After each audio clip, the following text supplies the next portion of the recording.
Hello, કેમ છો વિદ્યાર્થી મિત્રો? તો આજે આપણે સ્વાધ્યાય 1.3ની અંદર દાખલા ગણીશું. તો ક્વેશ્ચન નંબર 1 છે સ્વાધ્યાય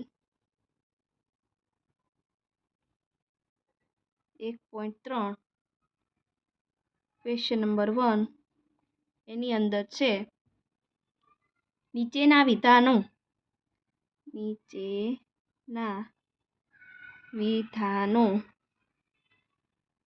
સત્ય છે કે અસત્ય, કારણ સહિત ઉત્તર આપો. કારણ સહિત તમારે શું કરવાનું છે? ઉત્તર આપવાનો છે. તો એની અંદર ક્વેશ્ચન નંબર 1 છે. શું છે? દરેક અસમય સંખ્યા એ વાસ્તવિક સંખ્યા છે. હવે એવું કહેવા માંગે છે દરેક અસમય સંખ્યા એ વાસ્તવિક છે. તમે આગળના પોઈન્ટની અંદર ભણી ગયા છો. વાસ્તવિક સંખ્યા કોને કહેવાય? સમય અને અસમય સંખ્યાના સમાવેશને કેવી કહેવાય છે? વાસ્તવિક સંખ્યા કહેવાય છે. તો આ વિધાન કેવું થશે? સત્ય. આ વિધાન સત્ય છે કારણ કે દરેક અસમય સંખ્યા એ વાસ્તવિક સંખ્યાના સમૂહમાં સમાવેશ થાય છે. એની અંદર આપણે ક્વેશ્ચન નંબર હવે 2 જોઈશું. એ શું કહેવા માંગે છે? સંખ્યા રેખા પરનું દરેક બિંદુ કોઈ પ્રાકૃતિક સંખ્યા m માટે √m સ્વરૂપનું હોય છે. હવે તમને કીધું છે સંખ્યા રેખા પરનું દરેક બિંદુ કોઈ પણ પ્રાકૃતિક સંખ્યા m માટે √m સ્વરૂપનું હોય છે. હવે m સ્વરૂપનું હોઈ શકે પણ √m સ્વરૂપનું હોઈ શકે નહીં. √m સ્વરૂપનું હોઈ શકે. આપણે સંખ્યા રેખા ઉપર દર્શાવીએ છીએ, આકૃતિ ડ્રો કરીએ છીએ, પણ માઇનસ સંખ્યા રેખા ઉપર દર્શાવી શકતા નથી. √ની અંદર માઇનસ હોય એ દર્શાવી શકતા નથી. એટલે આ વિધાન કેવું આવશે? અશક્ય. આ વિધાન અશક્ય છે કારણ કે ઋણ સંખ્યાનું વર્ગમૂળ સંખ્યા મળતી નથી. ધારો કે બિંદુ આપણે -2 છે તો √-2 એ શક્ય નથી. સમજાણું? હવે પછી આવે છે એની અંદર ક્વેશ્ચન નંબર 3. ક્વેશ્ચન નંબર 3 શું કહેવા માંગે છે? દરેક વાસ્તવિક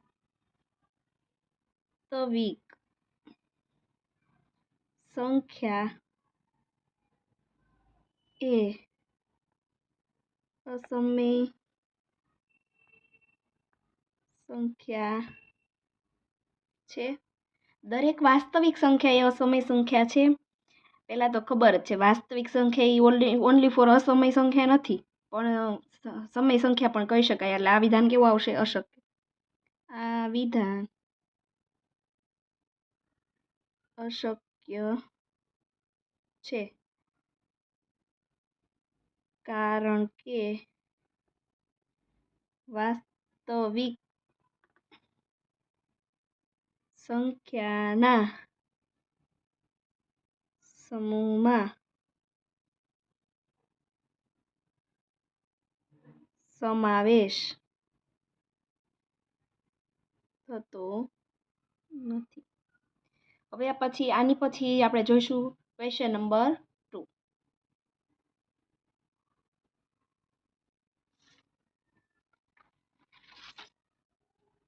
ક્વેશ્ચન નંબર 2 શું કહેવા માંગે છે? તો ક્વેશ્ચન નંબર 2 ની અંદર આપણે જોઈએ, શું દરેક ધન પૂર્ણાંકનું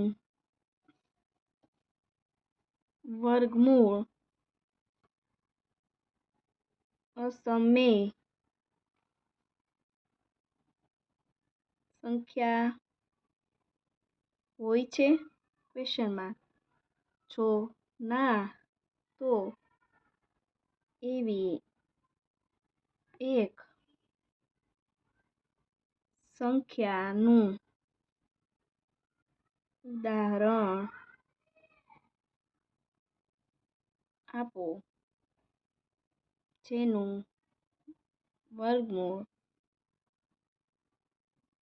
સમય સંખ્યા હોય. હવે તમને આની અંદર શું કીધું છે? શું દરેક ધન પૂર્ણાંકનું વર્ગમૂળ અસમય સંખ્યા હોઈ શકે? એવું તમને કીધું છે. અને જો એ ના હોય તો એ સંખ્યાનું ઉદાહરણ આપો જેનું વર્ગમૂળ સમય સંખ્યા મળે. મતલબમાં એવું કીધું છે, એની અંદર અસમય સંખ્યા હોય તેવું જરૂરી છે નહીં. પૂર્ણાંકની અંદર વર્ગમૂળની અંદર જે સંખ્યા હોય પૂર્ણાંક સંખ્યા એ સમય સંખ્યા હોય તેવું જરૂરી છે નહીં, અસમય સંખ્યા હોય તેવું જરૂરી છે નહીં. તેથી આપણે ઉદાહરણ તરીકે કારણની અંદર લખી શકીએ, કારણ કે ધન પૂર્ણાંકનું વર્ગમૂળ અસમય સંખ્યા હોય તેવું જરૂરી નથી. ઉદાહરણ તરીકે તમે લઈ શકો √4 એટલે સમય તમને કીધી છે, મતલબમાં સમય લીધી એટલે કેટલી થશે? એનું વર્ગમૂળ 2 નીકળશે. તો આને કેવી કહેવાય છે? સમય સંખ્યા.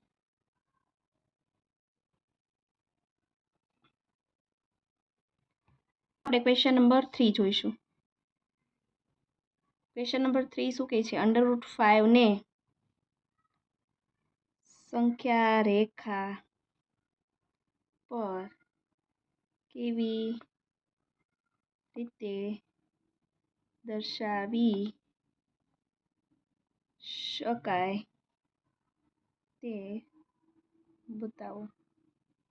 સંખ્યા રેખા ઉપર દર્શાવવાનું છે. હવે તમને ખ્યાલ છે પાયથાગોરસ પ્રમેયનો આની અંદર યુઝ કરવાનો છે. તો પાયથાગોરસ પ્રમેય શું કહે છે? તો બે બાજુના વર્ગના સરવાળા બરાબર ત્રીજી બાજુ હોય છે. કહે છે ને આ બાજુ છે, આ બાજુ છે અને આ કર્ણ છે. આપણે એમ લખી શકાય કર્ણનો વર્ગ બરાબર બાજુનો સ્ક્વેર પ્લસ બાજુનો સ્ક્વેર. આ છે બરાબર છે. ઓકે, તો આની અંદર મારી પાસે છે √5. તો √5 છે તો હું કઈ રીતે લખી શકું? તો કે આગળ મોટી સંખ્યા લખવાની.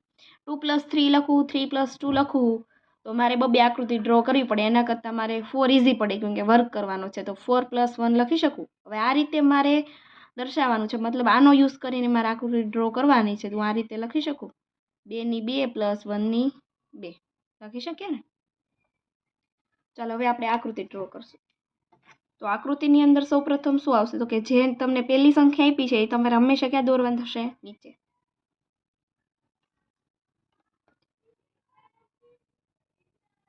તો આપણે મોટું માપ લઈને ડ્રો કરીએ. પહેલા સંખ્યા રેખા ડ્રો કરી દેવાની, પછી કાપા મૂકી દેવાના. ચાલો 3 કાપા મૂકું છું. 0 1 2 3. ઓકે, ચાલો હવે પહેલું માપ તમારે ક્યાં લેવાનું થશે તો કે 2 છે તો અહીંયા આડું માપ છે એ તમારે 2 લેવાનું થશે. તો આ કેટલું થયું આપણે 2 એકમ થયું તો હું એમ લખી શકું 2 એકમ. ચાલો બીજું માપ છે એ તમારે ક્યાં લેવાનું 2 એકમ જ્યાં પોઈન્ટ પૂરો થાય છે ત્યાંથી ઉપરની તરફ લેવાનું. હંમેશા પહેલું માપ નીચે એટલે કે આડી લાઈનમાં અને બીજું માપ તમારે ઊભું લેવાનું છે. તો બીજું કેટલું લેવાનું છે મારે 1 લેવાનું છે.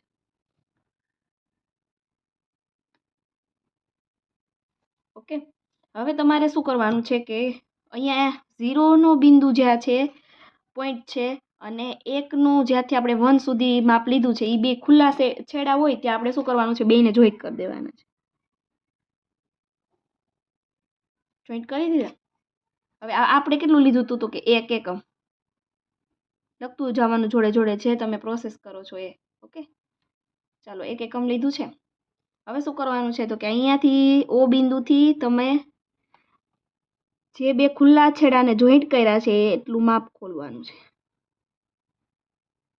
પછી અહીંયા પેન્સિલ રાખીને પેન્સિલની અણી અને તમારે ચાપ રચવાની છે. હવે જે તમે ચાપ રચી છે એ તમને શું મળશે તો કે √5 મળશે. મતલબ આને તમે √5 કહી શકો અને અહીંયાથી અહીંયા સુધીનું માપ અહીંયાથી અહીંયા સુધીનું માપ તમે √5 કહી શકો. કેટલું કહી શકો √5. તો આ જ રીતની આકૃતિ આપણે એક્ઝામની અંદર પૂછાય છે. ઓકે તો હવે આપણે ઉદાહરણ નંબર 16 ગણીશું. 1/√2 ના છેદનું સમીકરણ. પહેલાં તો સમીકરણ કોને કહેવાય એ તમારે સમજવાનું છે. સમીકરણ એટલે શું થાય તો કે નીચે જે સંખ્યા છે એની સંખ્યા ઉપર નીચે ગુણવાની થશે. ઉપર ગુણો તો નીચે ગુણવું પડે કેમ કે એકાબીજાને ખોટું લાગી છે એટલે સમીકરણ એટલે ઉપર નીચે સંખ્યા ગુણવાની. અહીંયા તો ખાલી ઓનલી ફોર √2 છે. ઓકે હવે પછીના ઉદાહરણમાં તમે જોશો ને તો અહીંયા 2 + √3 છે. તો તમે કઈ રીતે ગુણશો તો કે અહીંયા પ્લસ છે તો માઇનસ વડે ઉપર નીચે ગુણવાનું અને માઇનસ હોય તો પ્લસ વડે ઉપર નીચે ગુણવાની. એની એ જ સંખ્યા લેવાની થશે. એ આગળ તમે દાખલો ગણશો એટલે તમને સમજાશે. આ પણ એક્ઝામની અંદર પૂછાય છે એટલે થોડુંક ધ્યાન આપવું કે વ્યવસ્થિત સમજાઈ જાય. 1/√2 ના છેદનું સમીકરણ આ રીતનું કરવાનું છે. 1/√2 તો હતું જ આને ક્યાં ગુણવાનું તો કે ઉપર એ ગુણવાનું છે નીચે ગુણવાનું છે. ઓકે આનો બેનો ગુણાકાર એટલે આની સાથે આ એકનો ગુણાકાર એટલે √2 જ રહેવાનું. હવે અહીંયા જો તો શું તમે એમ થાય કે આ બે ઉડાડ દો પણ આપણે છેદનું સમીકરણ તો કરવાનું છે તો એને ઉડાડવાનું છે નહીં. એને તો એટલા માટે જ આપણે એડ કરેલું છે. ઓકે આનો આની સાથે ઉપર સાથે ગુણાકાર નીચે હોય એના નીચે સાથે ગુણાકાર. આ √2 બે વાર છે અંડરરૂટમાં છે એટલે કેટલા થઈ જશે 2 થઈ જાય. તો આ તમારો જવાબ. ઓકે સમજાઈ ગયું. હવે પ્લસ વાળું સમજશો એટલે તમને ખ્યાલ આવી જશે માઇનસ વાળું પણ. ઓકે હવે ઉદાહરણ નંબર 17 જોઈશું. તો એની અંદર શું આવશે તો કે 1/2 + √3. હવે શું કરો પ્લસ છે તો કેટલા વડે શેના વડે ગુણવાનું તો કે માઇનસ વડે. સંખ્યા એની એ જ રહેશે 2 - √3. સમજાણો. હવે આ છે આ એક સાથે ગુણાકાર એટલે આની આ જ સંખ્યા રહેશે. મતલબમાં છે ને ઉપર તો છે ને એ જે સંખ્યા લખો ને એ જ ખુદ લખવાની. પણ ક્યારેક એવું બની શકે એકની જગ્યાએ તમને 4 કે 5 6 કે 2 કે 3 એવી રીતે આપી શકે તો અંદર તમારે ગુણાકાર કરવાનો થશે. તો 2 - √3. તો તમને ખ્યાલ છે આ બે પહેલા પદ સરખા બીજા પદ સરખા અને એક પ્લસ એક માઇનસ તો શું આવે પ્રથમ પદનો વર્ગ અને બીજા પદનો વર્ગ. જો આ રીતે a² - b² બરાબર a - b ને a + b. હવે તમને થશે અહીં અંડરરૂટ છે તો અહીં અંડરરૂટ વાળું આપણે સૂત્ર લેવાનું. મતલબમાં અહીંયા શું થાય 2² - √3² બરાબર 2 - √3 2² એટલે 2 2 4 માઇનસ √3² ખબર છે કે આ અંડરરૂટ ને આ 2 બે ગુણાઈ જાય એટલે મતલબમાં છેદ ઉડી જાય તો ખાલી 3 વધશે. 2 - √3 4માંથી 3 જાય એટલે કેટલા વધશે 1. તો જવાબમાં શું આવશે 2 - √3. સમજાઈ ગયું. તો આ રીતના જ આગળના સમ છે એટલે કંઈ ગભરાવાની જરૂર નથી. ઉદાહરણ છે અને સ્વાધ્યાયની અંદર પણ છે અને પૂછાય છે તમને. હવે અહીંયા જો હું તમને કહેતી હતી આગળ ઉપર તો એક જ સંખ્યા હતી. અહીંયા તો શું આવશે તો કે 5 છે. 5 હોય તો 5ને ગુણવાના થશે. છેદનું સમીકરણ કરવાનું છે સૌપ્રથમ તો પહેલાં તો રકમ એમનામ લખી નાખશું. હવે તમારે આની અંદર વાક્ય લખવું હોય તો પણ તમે લખી શકો છો કે ઉપર નીચે √3 પ્લસ √5 વડે ગુણતા.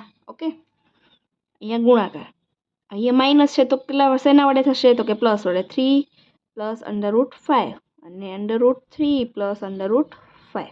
ઓકે, હવે શું કરવાનું થશે કે આ 5 ને આની સાથે ગુણવાનું થશે, તો આ બે સાથે ગુણવાનું થશે વારંવાર. પહેલા આની સાથે તો કે 5 √3 પ્લસ છે તો પ્લસ લખો, આનો આની સાથે ગુણાકાર, એટલે 5 તો હતા જ √5. પાછું એ જ સૂત્ર અહીંયા a² - b² આગળની દાખલાની અંદર ભણ્યા હતા ને, a² - b² a - b ને a + b. તો આ રીતનું આપ્યું છે તો આ રીતનું કરવાનું થશે. તો કે અહીંયા √3² - √5². સમજાણું? સૂત્ર ખાલી યાદ રાખવાનું છે, એના ઉપરથી તમને આવડશે. 5 √3 પ્લસ 5 √5. 3² અહીંયા તમને ખબર જ છે, અંડરરૂટ ને વર્ગ એટલે બે ઉડી જશે એટલે 3 વધશે, માઇનસ કેટલા વધશે? 5 વધશે. 5² ને અંડરરૂટ છે એટલે 5. શું જવાબ આવશે? તો કે 5 √3 પ્લસ 5 √5 છેદમાં. હવે તમને ખબર છે બાદબાકી હું કરવા જાઉં તો મોટામાંથી નાનું બાદ કરું એટલે મોટાની પહેલા નિશાની અને 5 માં 3 બાદ કરું એટલે કેટલા આવશે? 2 આવશે. ઓકે, ચાલો, એ માઇનસ તમે અહીંયા ગુણ નાખો તોય કંઈ વાંધો નથી, અહીંયા રહેવા દો તો કંઈ પણ વાંધો છે નહીં. હવે જોશું ઉદાહરણ નંબર 19. છેદનું સમીકરણ કરવાનું છે, આની અંદર પણ કરવાનું છે ને. ચાલો હવે શું કરીશું તો કે 1/7 + 3 √2. શેની સાથે ગુણવાનું? કેટલા સાથે મતલબ આ સંખ્યા ગુણવાની થશે? તો કે પ્લસ છે તો -7 - 3 √2. આનું આની સાથે ગુણાકાર એનું એ જ આવશે, 7 - 3 √2. હવે તમને ખ્યાલ છે બે પદ સેમ છે, 7 7 3 √2 3 √2 એટલે ઓલું જ સૂત્ર આવશે. a² - √, લખો તોય વાંધો નથી અને એમને કરો તોય વાંધો નથી. શું થશે? √a √ એકવાર પ્લસ ને એકવાર માઇનસ. a² - b² થશે 7² અને 3 √2². 7 - 3 √2. 7² એટલે 7 × 7 કેટલા થશે? 7 7 49. હવે અહીંયા એમ થશે અહીંયા આ બે છે તો કઈ રીતે કરવો? તો કે અહીંયા 2 નો આની સાથે ગુણાકાર કરું તો 2 થઈ જશે ખાલી, અને 3 નો આની સાથે ગુણાકાર 3 ની 2 ઘાત લાગે ને આને લાગે તો 3 ની 2 ઘાત એટલે 9. 9 ને ગુણ્યા 2 તો કેટલા થાય? 9 × 2 = 18. ચલો 7 - 3 √2. હવે તમારે શું કરવાનું છે તો કે 49 તો કઈ રીતે કરવો? તો કે અહીંયા 2 નો આની સાથે ગુણાકાર કરું તો 2 થઈ જશે ખાલી, અને 3 નો આની સાથે ગુણાકાર 3 ની 2 ઘાત લાગે ને આને લાગે તો 3 ની 2 ઘાત એટલે 9. 9 ને ગુણ્યા 2 તો કેટલા થાય? 9 × 2 = 18. ચલો 7 - 3 √2. હવે તમારે શું કરવાનું છે તો કે 49 માંથી 18 બાદ કરો, કેટલા વધશે? 31. ના, 31 જ વધશે. ઓકે, હેલો, કેમ છો વિદ્યાર્થી મિત્રો? સ્વાધ્યાય 1.4 નો પહેલો ક્વેશ્ચન શું કહેવા માંગે છે? આપેલી સંખ્યાઓનું સમય અને અસમય સંખ્યામાં વર્ગીકરણ કરવાનું છે. આ તો આપણે ખ્યાલ જ છે, સમય અસમય એટલે વર્ગમૂળ નીકળી શકે નહીં. ઓકે, સમય એટલે કે અંશ અને છેદમાં દર્શાવી શકાય. અહીંયા સમય છે માઇનસ અસમય છે, આનું વર્ગમૂળ નીકળી શકતું નથી, એટલા માટે આ જવાબની અંદર શું આવશે? અસમય. ઓકે, ચાલો હવે જો અહીંયા તો આપણે કાઉન્સ આપ્યો છે ને આ સંખ્યા આપી છે, તો આને પહેલાં સાદુરૂપ આપી દેવાનું. 3 + √23. કાઉન્સ છોડી નાખો, માઇનસ છે તો -23. આ +23 √ અને આ -√23, તો બે ઉડી જાય તો કેટલા વધશે? 3. તો 3 કેવા કહેવાય? તો કે સમય. ઓકે, હવે આની અંદર શું થશે? તો કે √7 ને √7 ઉપર નીચે સેમ છે, તો શું થઈ જશે? 2/7. તો આ જવાબ કેવો આવશે? સમય. ઓકે, સમજાણું? ચાલો હવે આની અંદર જવાબ તો કે ઉપર સમય અને નીચે અસમય, તો જવાબ કેવો આવશે? અસમય. એ જ રીતે 2π, 2 સમય છે, પાય અસમય છે, તો જવાબની અંદર શું આવશે? અસમય. ઓકે, હવે પછી જોશું આપણે ક્વેશ્ચન નંબર 2. તો ક્વેશ્ચન નંબર 2 આપણે નેક્સ્ટ વિડીયોની અંદર જે ઉદાહરણ ગણ્યા હતા એ જ રીતનું છે, સાદુરૂપ આપવાનું છે.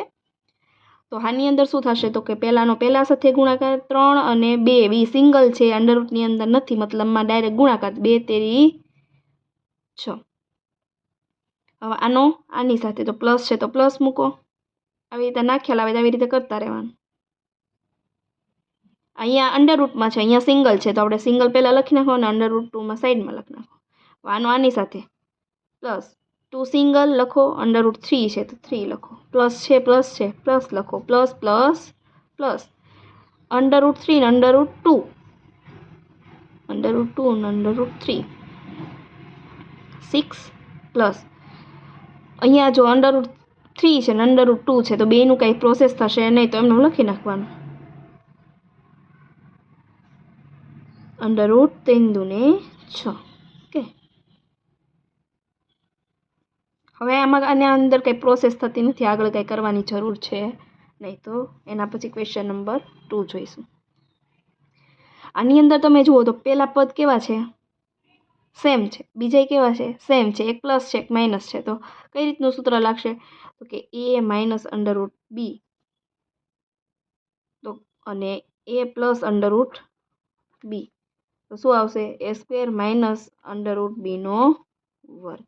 ઓકે, મતલબમાં જો આ પહેલા પદનો વર્ગ કરો 3 સ્ક્વેર, માઇનસ મૂકો, અંડરરૂટ 3નો વર્ગ કરો,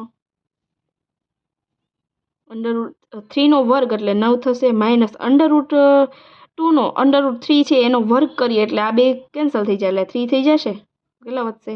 6. તો આ છે આપણો જવાબ. એની પછી ક્વેશ્ચન એની અંદર છે 3.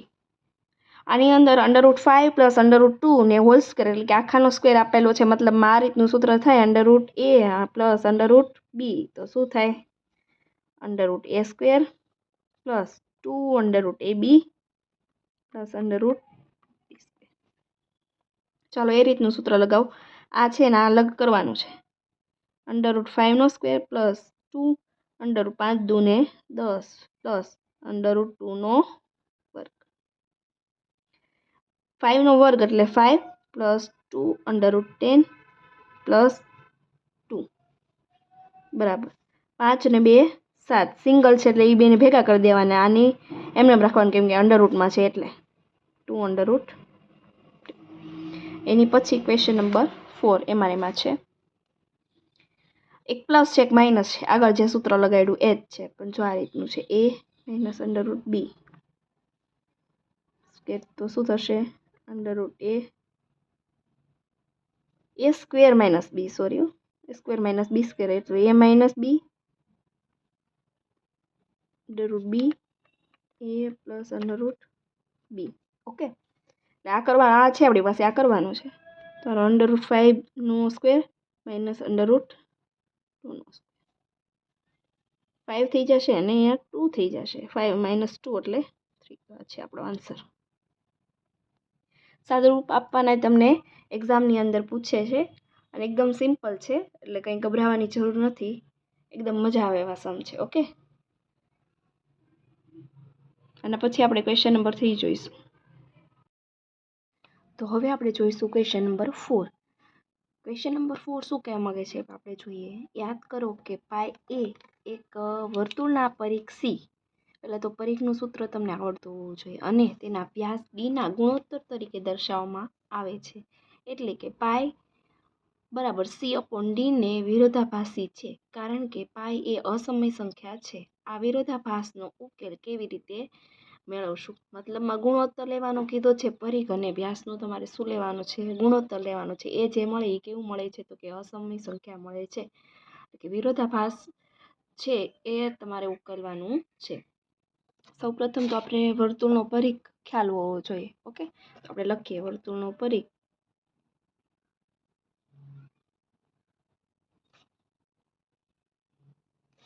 શું થાય તો બરાબર 2πr. ઓકે, ચાલો હવે તમને શું કીધું, વર્તુળનો વ્યાસ પણ કીધું છે. પરિઘ કેટલું, પરિઘ સી થાય અને વર્તુળનો વ્યાસ, વર્તુળનો વ્યાસ ડી બરાબર 2r. હવે તમને એમ કીધું છે એના ગુણોત્તર તરીકે દર્શાવવામાં આવે છે, મતલબમાં ગુણોત્તર લેવાનો થશે તો શું C/D લેવાનો થશે, તો લખી શકાય આપણે ગુણોત્તર બરાબર શું આવે તો કે વર્તુળનો પરિઘ છેદમાં વર્તુળનો વ્યાસ. એટલે આપણે એમ લખી શકીએ, શું લખી શકીએ તો કે C/D લખી શકીએ, C/D લખી શકીએ પાઈ બરાબર.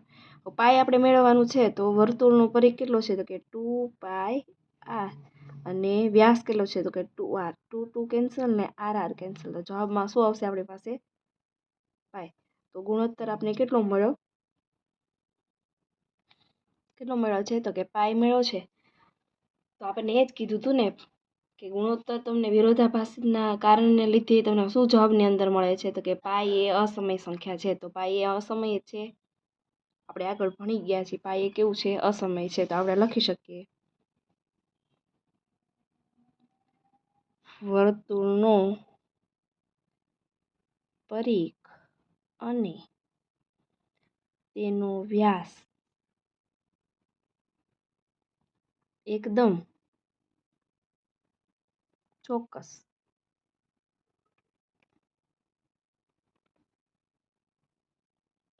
પણે માપવો અશક્ય છે.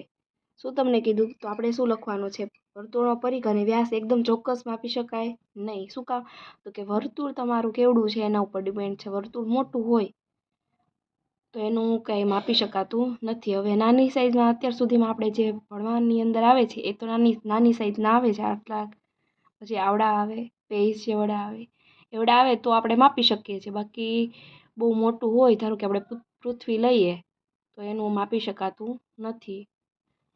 એનાથી પણ મોટું લઈએ, અમુક ગ્રહ લઈએ તો એને માપી શકાતું નથી. એટલા માટે આપણે કેવું કીધું છે, અશક્ય છે. જો ક્રમિક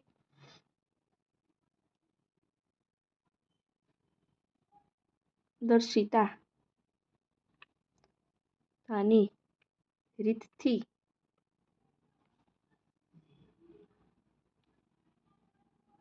માપન કરતા જોઈએ તો એ દરેક વખત તેનું માપ અલગ અલગ આવે છે. જો વિપુલતા દર્શકતાથી જોઈએ તો આપણે તો અમુક માપ તમે મેળવવા જઈએ તો ક્યારેક અલગ અલગ આવી શકે છે, એક સરખું આવી શકતું નથી. એવું પણ બની શકે છે, કેમ કે માપ અલગ અલગ આવી શકે. તો એને શું કહેવાય છે, આ માપ અસમય સંખ્યા હોય. એમ કે છે આ જે માપ તમને મળે છે એ કેવું હોય છે તો કે અસમય સંખ્યા પણ હોય. તો આપણને મળ્યું જ ને, આપણે દાખલો ગણ્યો તો દાખલાની અંદર આપણે શું મળ્યું, પાઈ મળ્યું. તો પાઈ કેવું છે, અસમય સંખ્યા. એટલે કઈ રીતનું મળ્યું તો કે પાઈ બરાબર C/D મળ્યું છે, એ કેવું છે, અસમય સંખ્યા. પછી શું છે તો કે અસમય સંખ્યા છે તો કોઈ વિરોધાભાસ છે એવું કીધું છે જ નહીં, મતલબમાં વિરોધાભાસ ઊભો થતો નથી.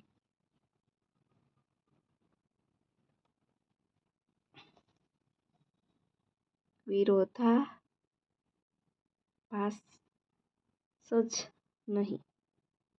ઓકે, તો હવે આની પછી આપણે ક્વેશ્ચન નંબર 4 જોઈશું. હવે જો આની અંદર કંઈ છે નહીં, પરીખ તમે યાદ હોવો જોઈએ, વ્યાસ યાદ હોવો જોઈએ, અને ગુણોત્તર એનો બેનો લેવાનો છે, એટલે તમને પાય મળે.